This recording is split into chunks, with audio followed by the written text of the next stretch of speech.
त पैसा ननिकाल बस्न बसेन अनि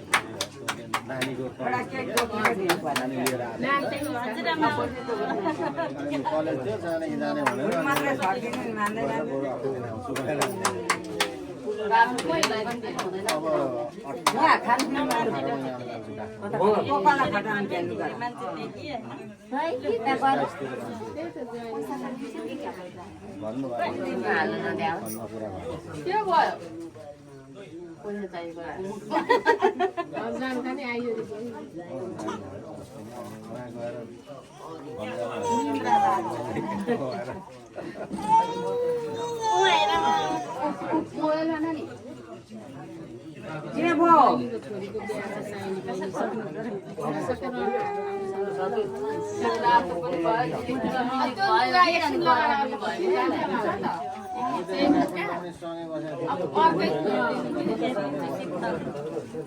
लुगाले